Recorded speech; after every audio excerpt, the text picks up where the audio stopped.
I saw Phineas and Ferb Season 5. Here are my thoughts. Man, it's great to be back to a show I grew up loving and watching. Like the original seasons, the humor is sharp, smart, and on brand for the show, and isn't like Candace Against the Universe, which I found to be annoying because of how hard it was trying to be funny and capture the original show's energy. This revival doesn't feel like it's trying to recapture the lightning in the bottle of the original, because it just feels like more Phineas and Ferb, although there are some small things that make things different. For starters, most of the original cast members sound nearly identical to how they did 10 years ago. Man, was it really 10 years? All except for a few. Ferb, previously voiced by Thomas Sangster, is now voiced by David Arrigo Jr., as well as Mitchell Musso being replaced as Jeremy Johnson for reasons. Ferb sounds basically the same, though he does talk much more in this season. But Jeremy sounds a lot different, though he does get the job done. As for returning voice actors, they do an incredible job at replicating their characters' voices, but they do sound off at certain points, at least when compared to how they did before. As for the stories told,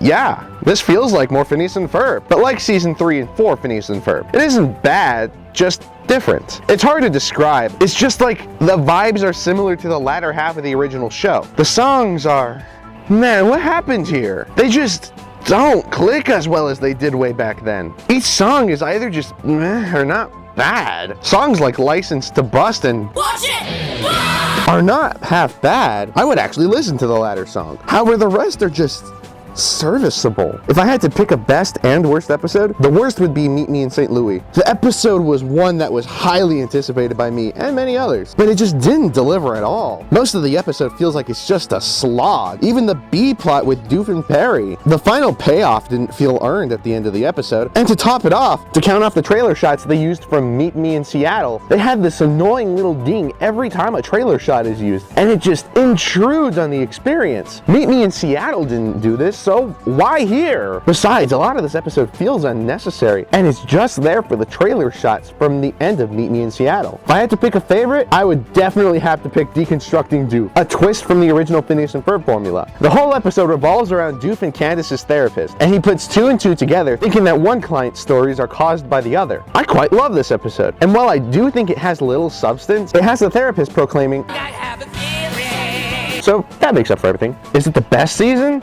No. But is it the worst? Goodness, no. It has a lot of great things about it that are just amazing. And if this is the last hurrah for the series, then I'm glad it was this instead of Candace Against the Universe. Long story short,